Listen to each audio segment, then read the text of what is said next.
And greetings, you are listening to another live broadcast of Us Speaks, Building a New Legacy. And today we are a bit delayed just with some technological issues on this side, just navigating, bringing in our guest as joining us from Sierra Leone, West Africa, on this auspicious day of August 3rd, which represents the birth date of the Honorable Reverend Dr. Edward Wilmot Blyden, a stalwart of Pan Africanism, of African fundamentalism, of all things supporting African liberation, sovereignty, reparatory justice before it was called reparatory justice, reparations before it was called reparations, and truly bringing truth as power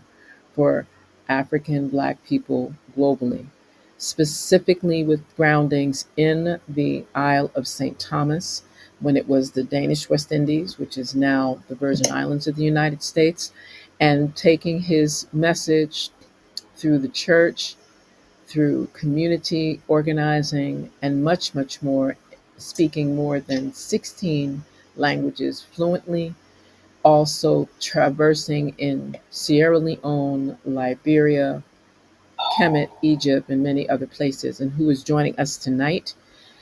Audio, just because we've been having some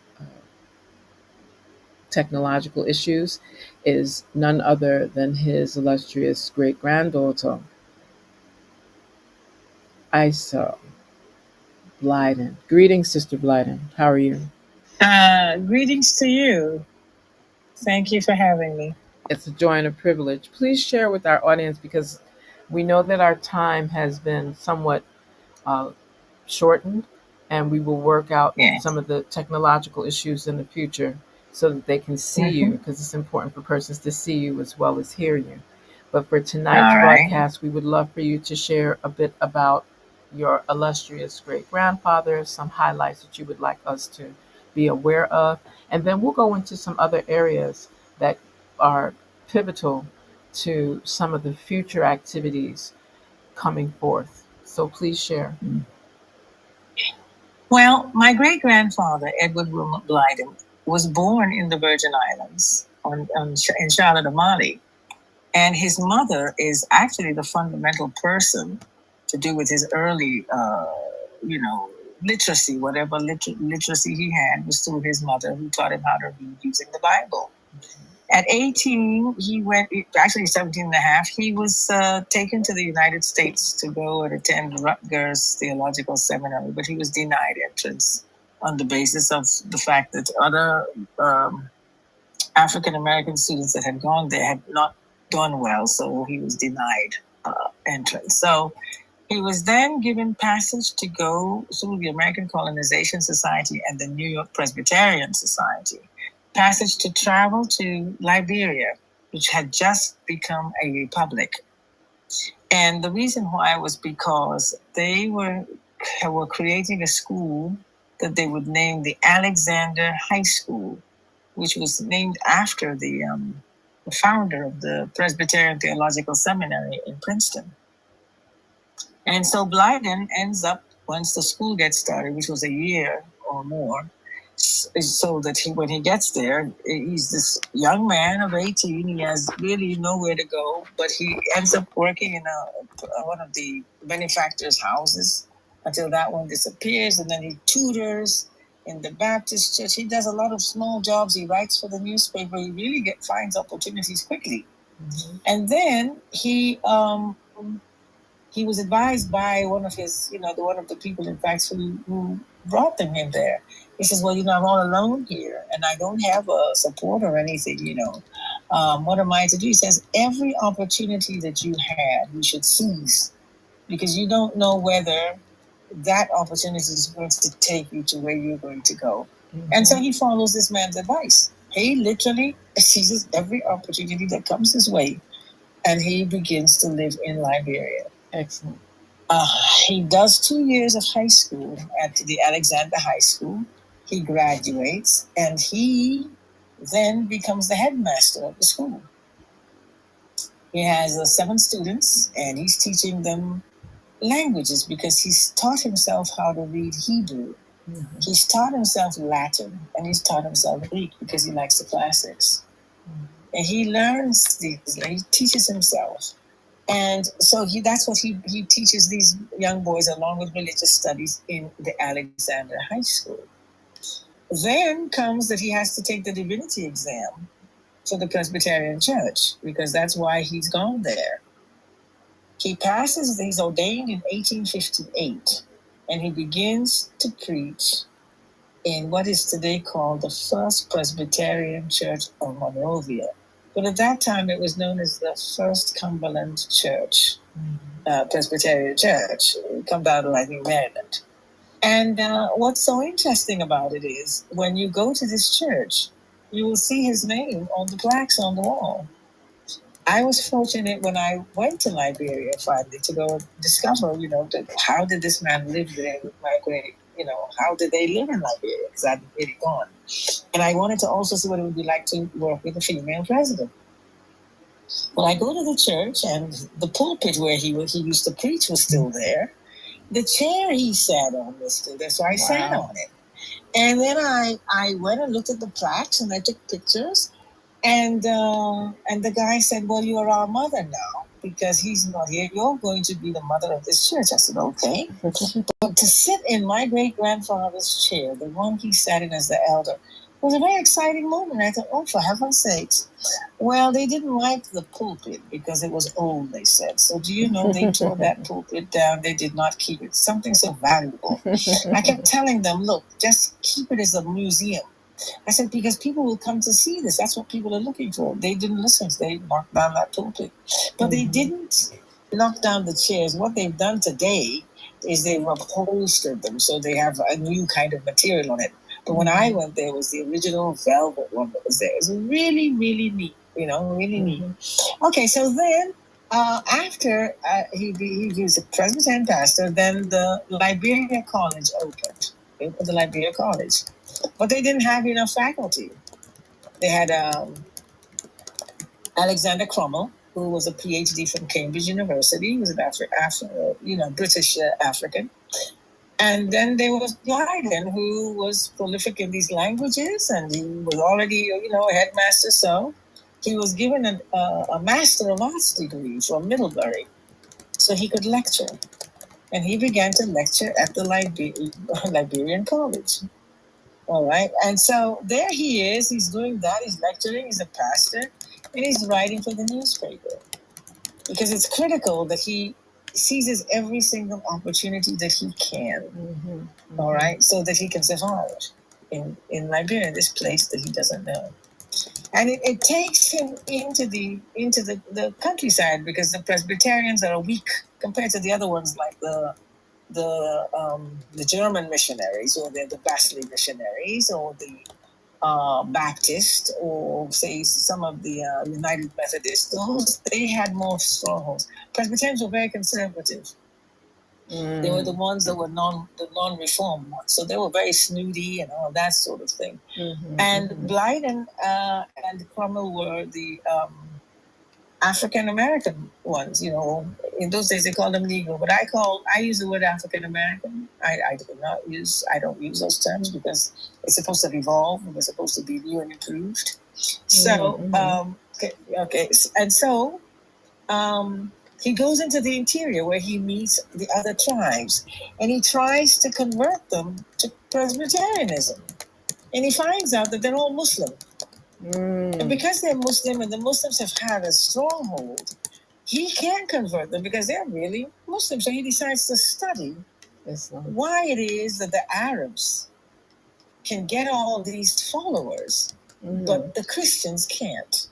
And he finds out that it is because they adapt to the way of life of the different nationals that they meet in Liberia.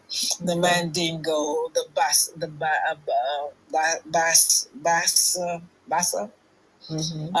Vai, all of these are different, and they all speak different languages, but they're practicing Islam. So Blyden does two things. He learns the languages of the people of Liberia, and he begins to study Islam and Arabic. In fact, he begins to study Arabic. He begins to teach himself Arabic so that he can then try to convert these Muslims to Christianity. Okay. Using their own language and Arabic. He has an interesting moment. He befriends these people. He learns their history. They treat him like this guest, and he interviews them, and he respects them, this and that. He never converts to Islam at all, at no time. But he translates the Bible into Arabic, so that these imams can see that it's the same text. That it's not a different book altogether. That the Bible and the Quran are the same. Which is was a very brilliant sort of strategy on his part. And he did that secretly. He did it in Liberia, he did it in Guinea, and he did it in Sierra Leone. Mm-hmm. I think he really became passionate because he was trying to understand, why it was that these two imported religions into African societies and communities were having such an effect. The Muslim one educated the African, but the Christians were snooty. They were snobbish. They didn't really educate them the way, say, the Muslims did. They built a church that was foreign. They talked down to them. They changed their names and all of that. And maybe the Muslims changed their names too, but the name sounding was similar. So it wasn't like there was a big traumatic thing to have, the name change. It was like an award put on. Okay, so he begins to study this country that it's in. It's going to be his country, right? And so for it to be his country, he has to know it. Mm-hmm. He's a lecturer in the university. Mm-hmm. There's the American Colonization Society that's trying to promote its goodwill of having the slaves from the South repatriate to Liberia, right, and settle. And so because Cromwell and Blyden are the two primetime poster children that they have, they send them back to America to lecture in the churches about Liberia and why they should come to Liberia. And in the course of their doing this, they first went in 1861. They went to Maine, they went to Maryland, Virginia, they went to Washington, D.C., they went to New York. And in all of these, wherever he did his sermon, one of the nice things is he wrote down the name of the church and the sermon and so on and so forth. Mm-hmm. But what they were successful in doing over, say, a period of what must have been, say, 5 years, was to get 8 shiploads of slaves emancipated. Wow. To come and settle in Liberia, which was an achievement. Mm-hmm. So he stays there for 12 years first, and he decides he wants to go and see his mother. When he first asks that question, he's only been there 6 years. No, he hasn't stayed there long enough in the service of the Lord, so he has to wait. So after 12 years is when he goes back to the Virgin Islands, which is then called the Danish West Indies, to see his mother. And he's very excited about where he is. So when he goes there, he says hi to his mother. The neighborhood comes out to bring cakes and everything to welcome him. He's even allowed to preach in the church, which is a Dutch Reformed church, to preach in their church because his family is a member of this church, and he was christened there. And there he comes back 12 years later. He's a lecturer in the university. He's a pastor in a Presbyterian church. And so he tells them about Liberia in this church, and the community comes in the church because they had their segregation. Not so much segregation, but there was discrimination with the Dutch and Africans. Most African Americans, or most of them were free, but not all. Some still had with the in the Moravian sect. Okay. Right. So he preaches to them, but what really excites him about being there, and he can't wait to go and tell the other Caribbean islands about this wonderful place where he is. And he goes and he tells them about Liberia. He tells them about what it's like living there, how the people live, and how, if they come there to live, how they're going to have huge farms and plantations. They're going to be independent and wealthy. He talks up a storm. He takes a boat. They take him in a boat. He sails to Antigua. He sails to Bahamas and Barbados. Mm-hmm. But he can't get to Jamaica because it's too far. They come. He sends out flyers. So they come to the island. And he's giving lectures. The whole time he's there, he hardly sees his mother, who he's going to see, because he's busy trying to tell them, you've got to come. You have got to come there. Your life is going to change. This and that and the other. You know, the slaves from America, yeah, they're okay, but they're not like us. Mm-hmm. So he really, really inspires them. And as a result, it is because of Blyden that the Caribbean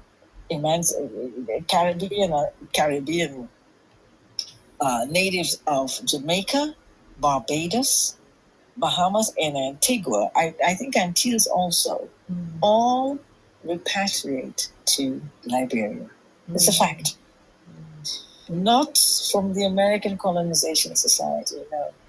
They came there in the 1860s, like that, 1860s, like that, 1870s. They kept coming. And they did have plantations, and they did work hard. And what happened was they tended to have like a clique, like a kind of a, when you meet Caribbean islanders on the west coast of Africa or the east coast, they are a community by themselves. They work very well in the country where they are. They make significant changes, especially in the church, especially in skills, like training in skills and so on and so forth. The Jamaicans are they were the ones who came more in mass, because first there had been Jamaicans sent there because of the recapturing of slave ships and setting them free on Sierra Leone soil. Mm-hmm. So there was already Jamaicans in Sierra Leone, for example. Right. So the Liberians, the Jamaicans who came to Liberia were familiar. And so you'd have some transiting, leaving Liberia to go to Sierra Leone or vice versa. But anyway, they were very hardworking people. The only thing that is wrong with this whole story, and it was a problem that Blyden had a problem with, and that was the Liberian government, which was set up in 1847 as a republic. If you saw the first president, J.J. Roberts, you would say he was a blue-eyed Caucasian from, I don't know, there was nothing to say he was black. And all of them that served under him were his complexion.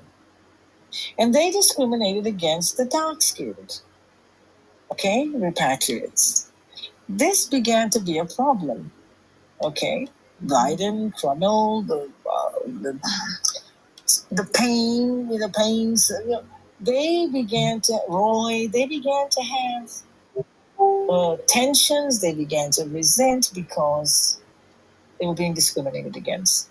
They were not allowed to sit where they sat, or they couldn't they couldn't have this.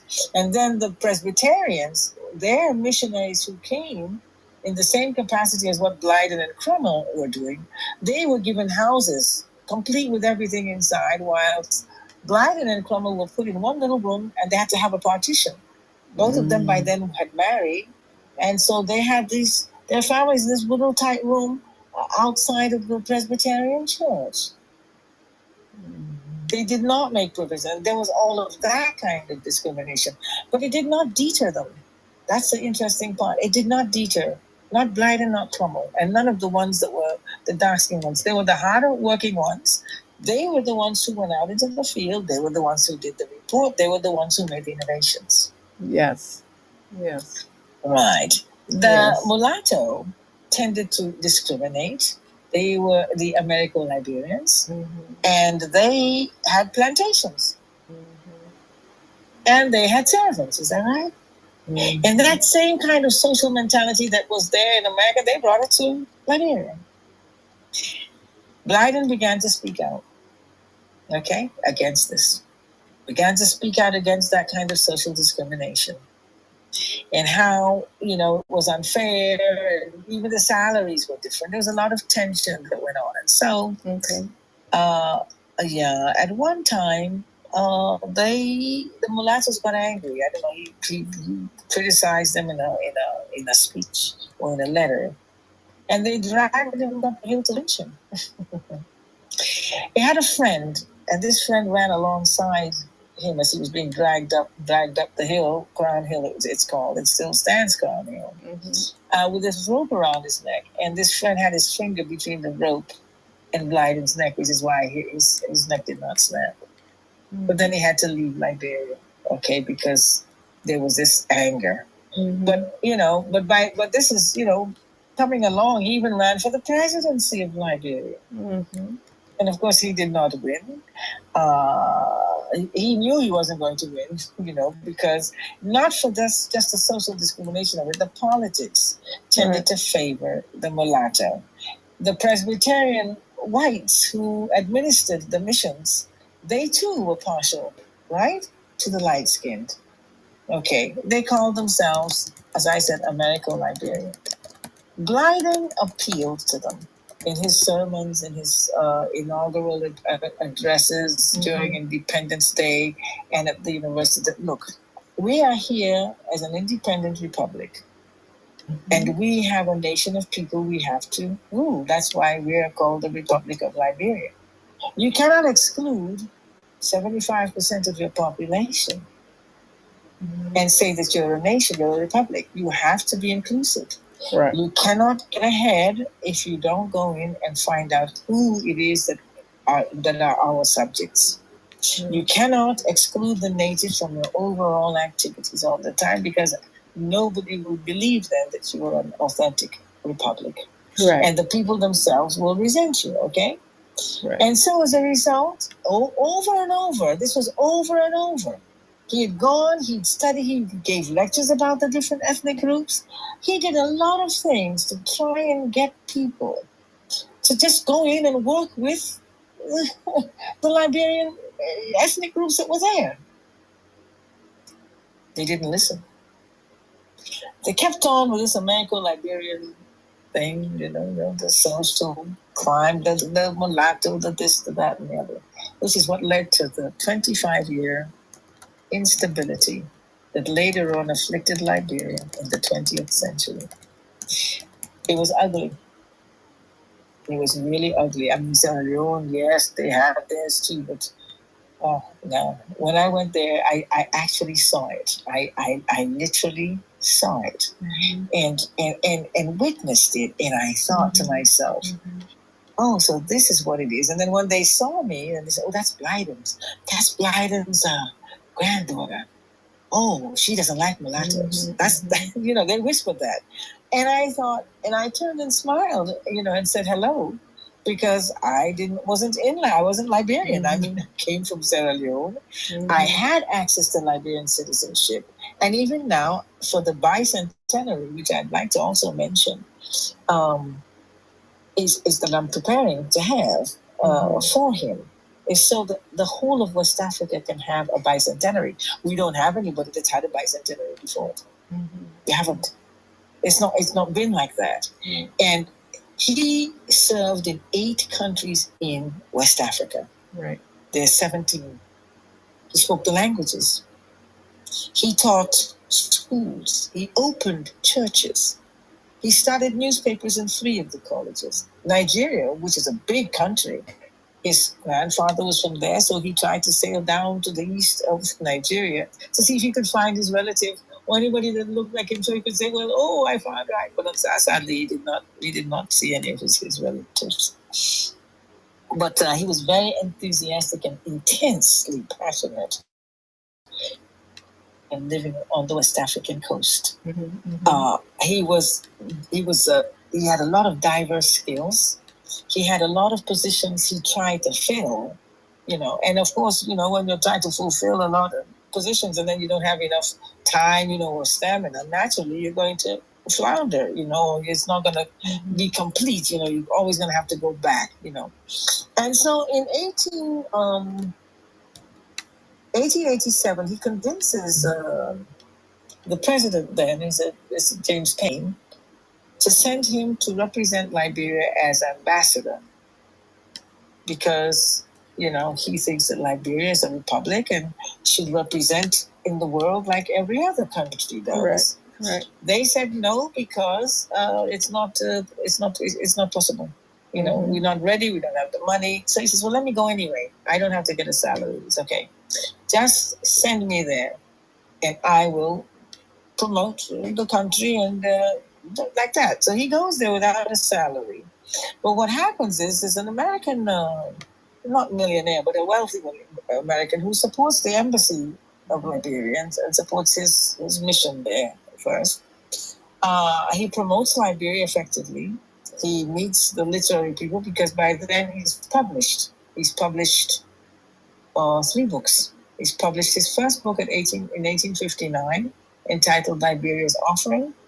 His second book is From West Africa to Palestine. And his third book is Christianity, Islam, and the Negro Race. If So I by the may, time if he's. I may though, Yes, ma'am. I just want to highlight for those that are Oh, yes, listening, joining us, that tonight is really an opportunity to hear and learn about the Honorable Reverend Dr. Edward Wilmot Blyden.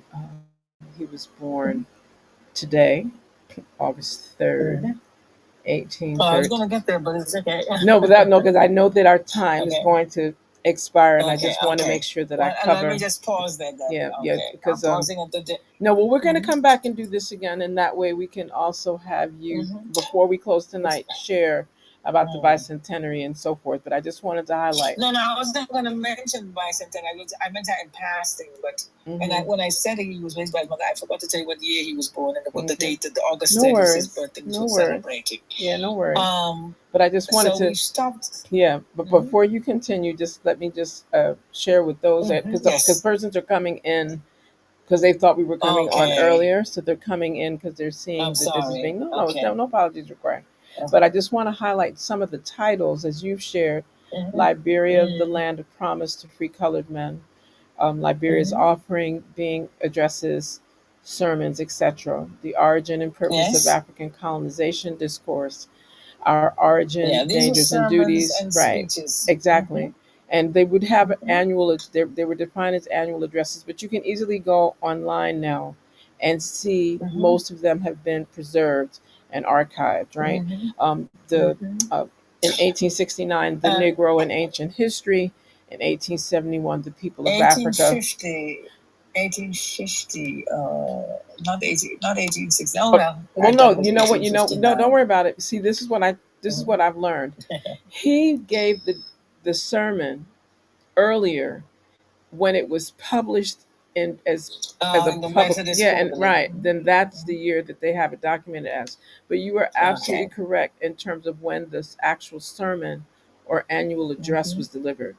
And that's why I'm just saying, so people get clarity on the titles, like the Negro in ancient history, the people of Africa, and notice this was a series of papers that were actually done collaboratively around African people's character, their condition, and future prospects. But he did that with Theodore Dwight, along with Taylor Lewis. And again, these are persons that were not only attached to the church or theological spaces, but these are persons that were doing things globally around this research.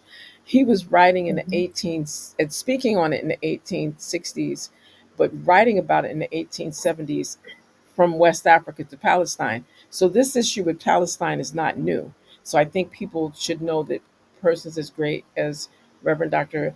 Edward Wilmot Blyden was already in that space.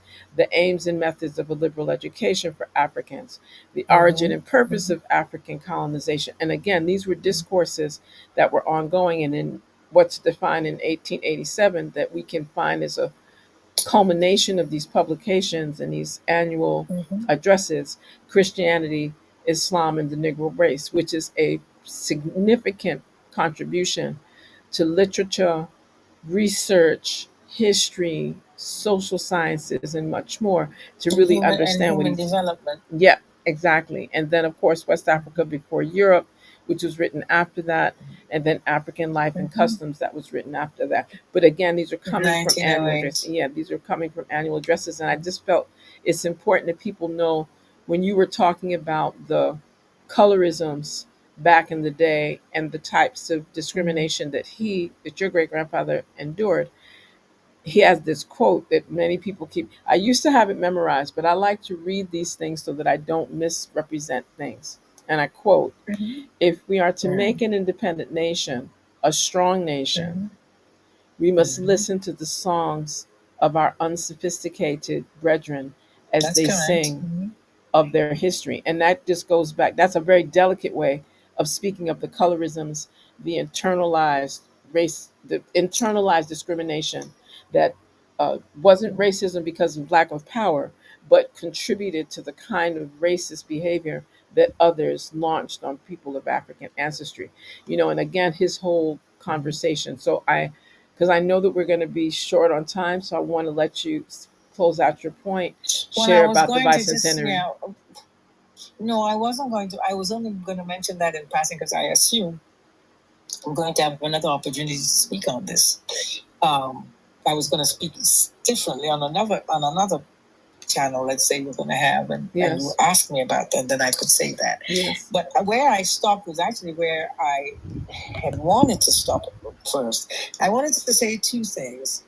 The Negro in ancient history, believe it or not, had such a profound impact on W.E.B. Du Bois because he never knew that Africans had had any civilization whatsoever.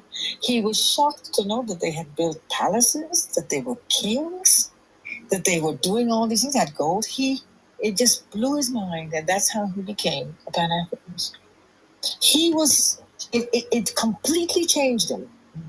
He moves to Ghana later on, and that's where he dies.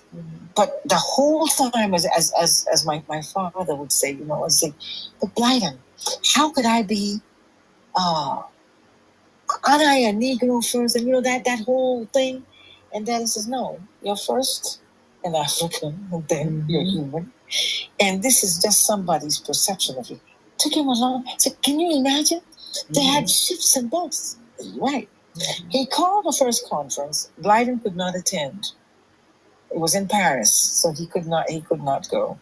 But one person that went that's interesting, just for your information, is Madam C.J. Walker. Madam C.J. Walker went, applied to go. The American government would not give her a visa. So she ended up in the end, sadly, not going. But what she did do, she opened a school for girls in Togo because Blyden had been talking about how women's education was such an important thing. Correct. And he'd been seeking for this. So that's what she built a school in Togo. Another woman who was there, I think she built a school in not Benin, but in another, and not in Liberia. But she opened, or they sent donations. But C.J. Walker's school was in Togo. And continues. I mean, and the efforts continued through her foundation in different parts of Africa. Right. His writings, he would one day would say, well, you're doing all of this. Who's gonna see all of this, Blight? And he would say, they're going to pick it up. Somebody will pick this up, and they'll read it, and then they'll pass it on, and they'll do what is written there. The Caribbean, I come back to the Caribbean one last time because of extremely big importance is the role of from Barbados, because they made up a significant majority. They had a tradition. They had to excel and achieve because that's what Blyden wanted. Is that correct? That's right. So each time, whatever person they would take, they open schools for Muslims, they open schools for Christians, they raise their people to have skills and to go into the interior, just like he wanted. But the most beautiful one is of a man called Romeo Horton, who, to honor that legacy that Blyden had left, like Marcus Garvey started the Back to Africa movement. All of them they had read something, they went and did it. Horton decided to create the first savings bank for Liberia. That's right. Firestone was so angry, it almost burned down the road. That's right. How dare Liberians want a bank when Firestone had given them the only bank they were supposed to have?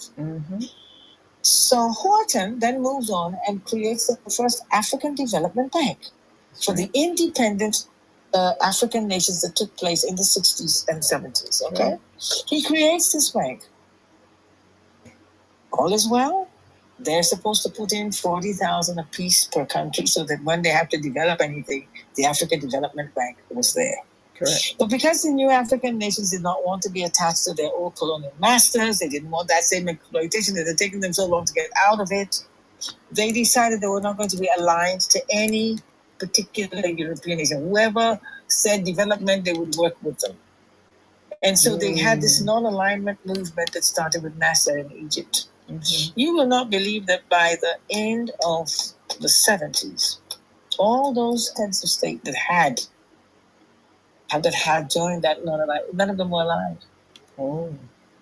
They'd all been killed with coups and different things, assassinated. And the Africa Development Bank, therefore, never had a continuity that it was supposed to have.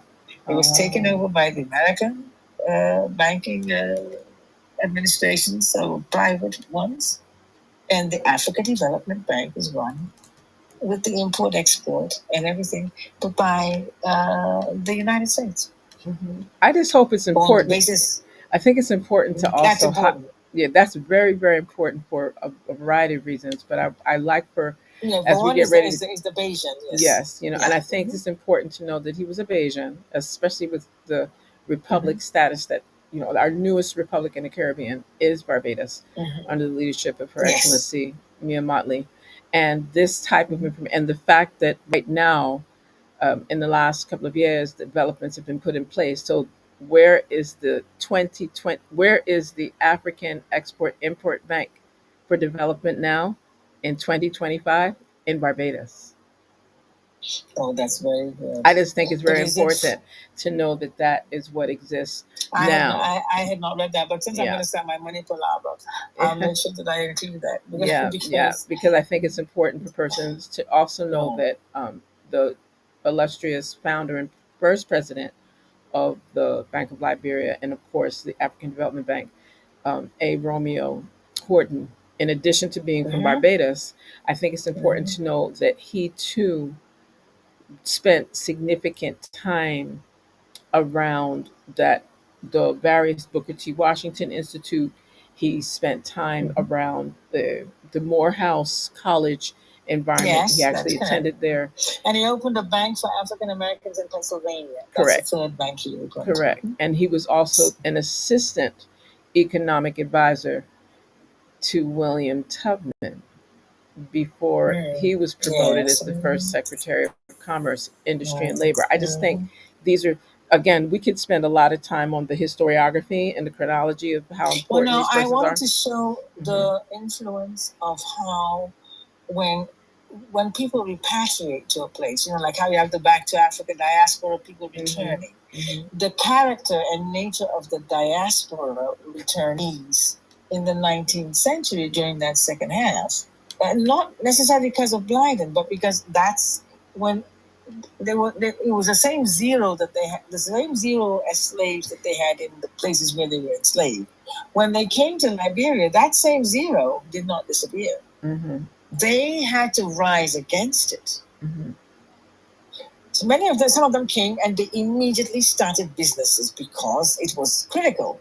Nobody was, they had to make money and they had to survive. So Right? this is my So you question had- very quickly because I know that our engineer. I've finished.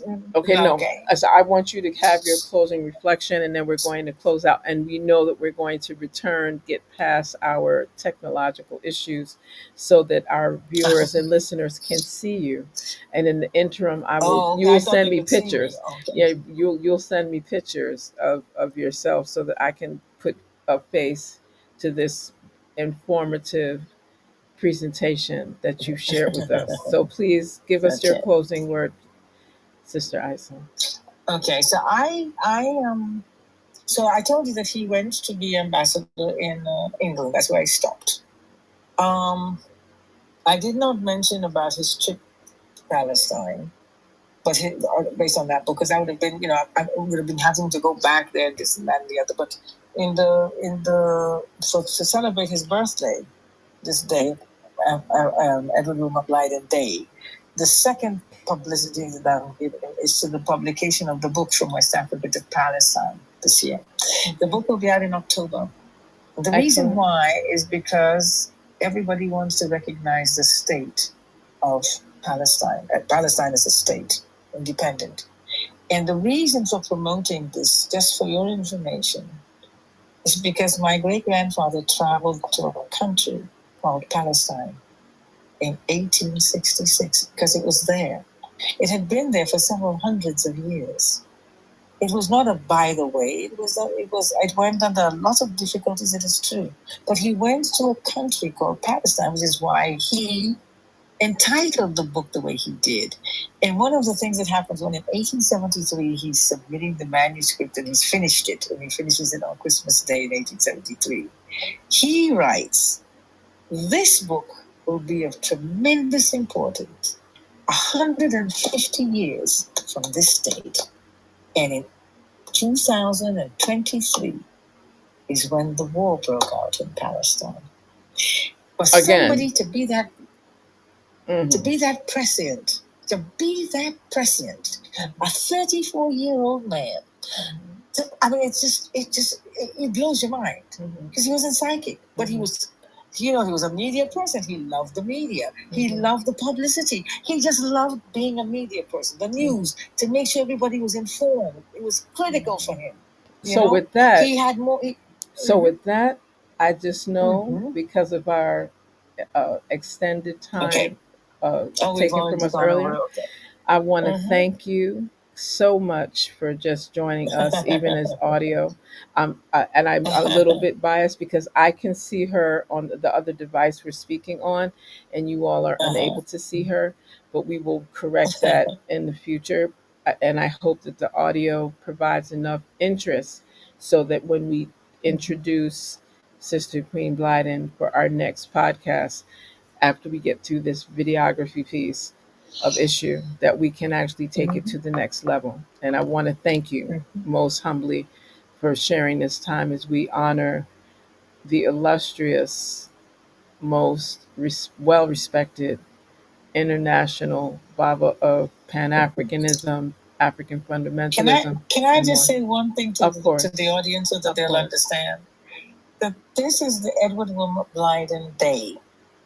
Okay, it was proclaimed in the Virgin Islands, but we're trying to promote it in West Africa because West Africa doesn't. We're just doing it now. The objective is to make all of the African Union recognize it as the day for the whole continent. That's the first thing, and that the day celebrates young Pan Africans in the diaspora and in Africa, because the Pan African movement is very large right now, and that's what young people in Africa are clinging to. In the diaspora, they're clinging to it. Governments in West Africa are claiming it as the only way that they can go. That's the beauty of this. So Thank blessed. You so much. Thank you again. And again, it's been a wonderful way to not just celebrate, but to actually observe, commemorate, and respect the memory of the honorable, most illustrious, well respected, what people say most right honorable Reverend Dr. Edward Wilmot Blyden. And again, you've been listening to Us Speaks, where we always highlight knowledge, power, and prosperity here on the Crew podcast. Want to thank all of you that were able to tune in, listen, and appreciate and welcome this information. If you have any questions, any input, we'd like to see more of this, you can email us at astspeaks, astspeaks@gmail.com, or link into any of our platforms here on social media. Remember, culture heals humanity, land is our foundation, and spiritual harmony unifies us. And we look forward to you joining us for another podcast. And again, blessed Reverend Dr. Edward Wilmot Blyden Day, August 3rd. Thank you so much. It's a joy and a privilege. Having us. Yes. We're very pleased. We're very pleased. And I greet all your audience that I do not see, and I hope that they'll come back for another meeting for some other news part that we're having. Of course. Have a good evening and God bless you. Blessings.